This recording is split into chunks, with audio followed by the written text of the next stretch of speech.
have been speculations of alien life since pretty much the beginning of time. And while some might call it a conspiracy, there are people out there who claim to have seen aliens in their actual homes with their very own eyes. Welcome back, everyone, and thanks for tuning in to another video. I'm Emily. And I'm Kennedy. And with that in mind, here's our countdown of the top 10 real aliens that invaded people's homes at night. Starting us off in our number 10 spot is the backyard alien. In late April of this year, Las Vegas police officers investigated reports of two unknown entities falling from the sky. On the same night, a nearby resident called 911 to report something 100% not human on their property. A coincidence? The resident doesn't think so. According to authorities, a man called 911 to report two unknown entities in his backyard after he and his family saw a similar object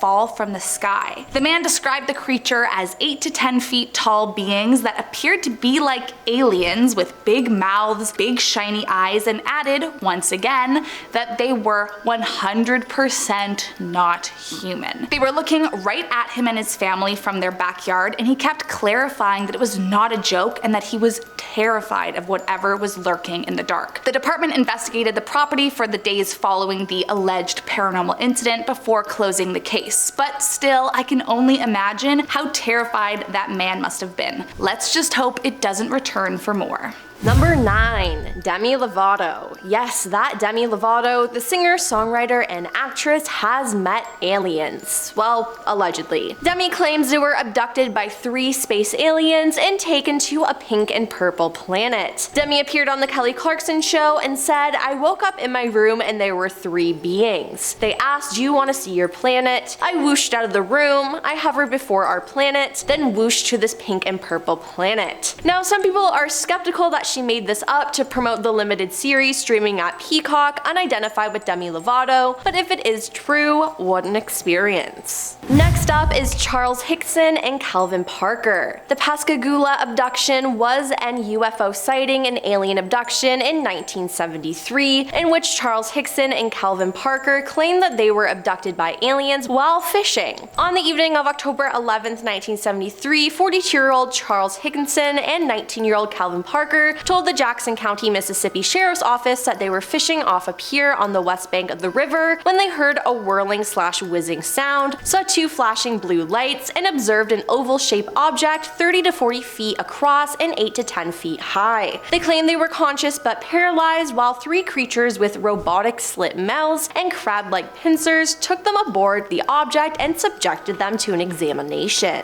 Coming in at number 7, Men in Black. One of the most famous instances of alien invasion was the case of Dr. Albert Bender. Bender was a very intelligent researcher with an interest in aliens and UFOs, so much so that he wrote for a magazine called Space Review and even founded the International Flying Saucer Bureau. It started off very successfully. Bender began to gather lots of alleged evidence related to UFOs, but soon he began to see strange men watching him around his town, reportedly with glowing eyes. Bender wasn't too nervous about the strange phenomenon until one night in 1953 when 3 men in black showed up at his house. The mysterious men looked at first to be government agents, but he soon discovered they were something from a completely different realm. The men made it clear to Bender that he was to immediately stop all UFO research and investigation and to cease any publishing. They then confiscated most of his findings before threatening him once more and vanishing. Bender was so afraid of the experience that he immediately halted all publishings, quit ufology, and turned into a completely different man, terrified of the world and everything in it. Years later, he published a book about his experience with the Men in Black, and then went on to manage a motel and never touched extraterrestrial research ever again.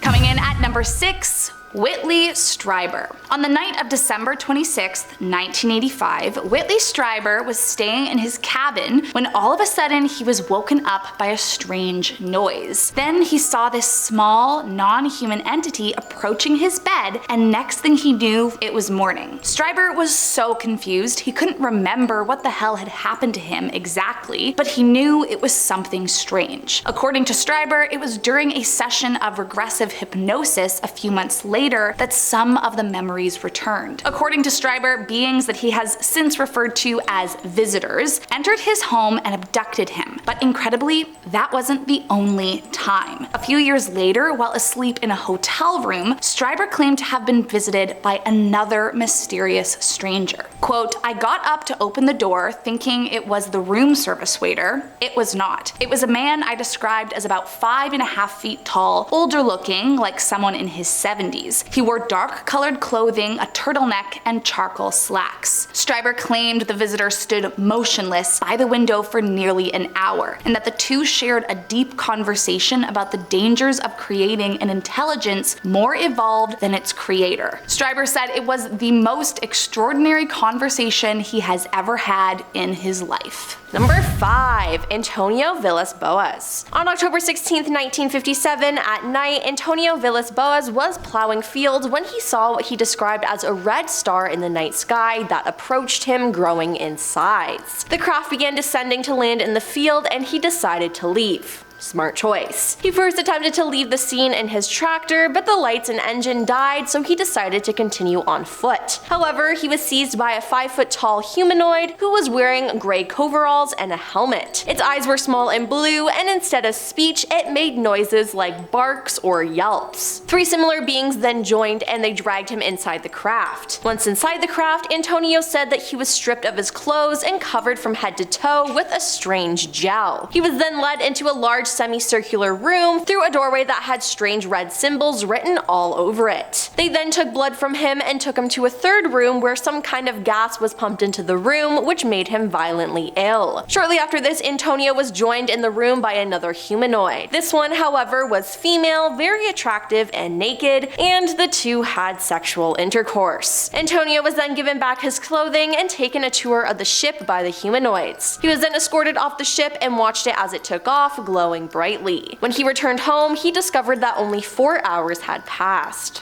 Coming in at number 4, Audrey and Debbie Hewins. When twins Audrey and Debbie Hewins were young, the pair shared a bedroom, and they not only claimed that aliens exist, but that alien abductions do too, and they've experienced them. Audrey claims the alien visitations began when they were young, and that a bright blue light would come into the room. The door would open, and there would be a foggy mist of blue light shining through the whole house. Then, 2 figures would enter their room, and these 2 figures would come in. The sisters claim they were often together on the abductions, and while they have bits and pieces of memory they have worked hard to decipher, the aliens are very good at trying to wipe your brain clean of any recollection of the extraterrestrial events. Most terrifying though is that according to Audrey, not only were they routinely abducted well into adulthood, but that both her and her sister were used for experiments. Audrey says that while she was initially hesitant to come forward,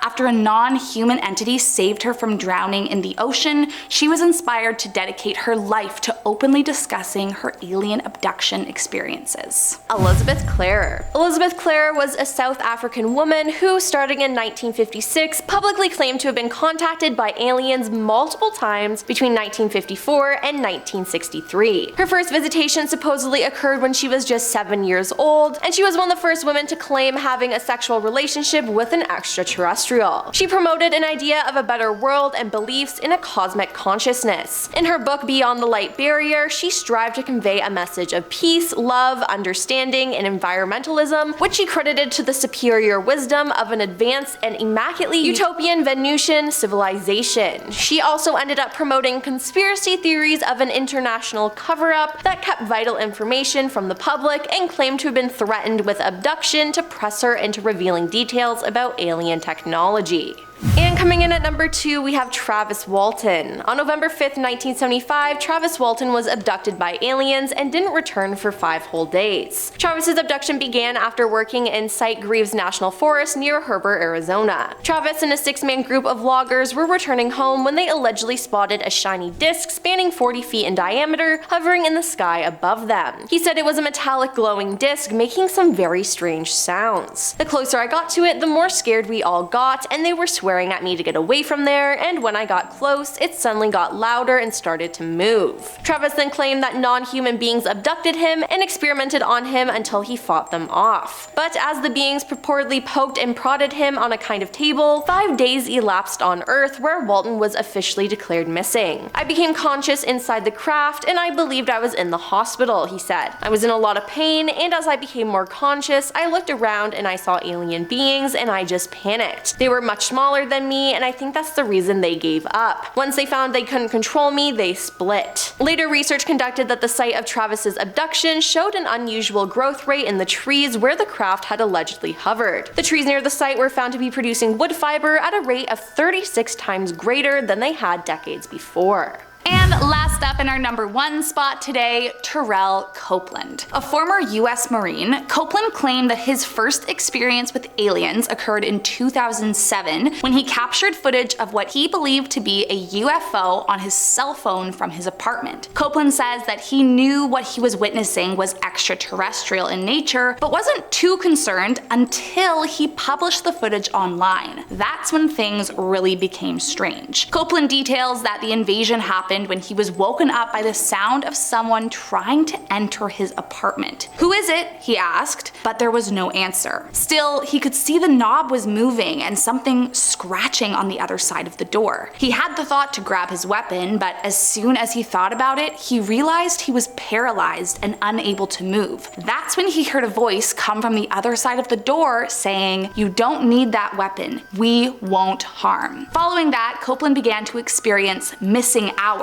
incapable of accounting for 4 waking hours during a span of 2 nights. So he began to keep a log of notes, and that is when the memories surfaced. Copeland claims, quote, "I was in a room and I saw a woman who did not have complete human features. She had the typical black eyes that you hear about. She had an elongated skull, and that startled me. And the next memory I have is me standing on my balcony waving at this cylinder-shaped ship." Well, that's all for our list of the top 10 real aliens that invaded people's homes at night. Have you ever had an experience with aliens? Let us know in the comments below, and we'll see you next time. Bye!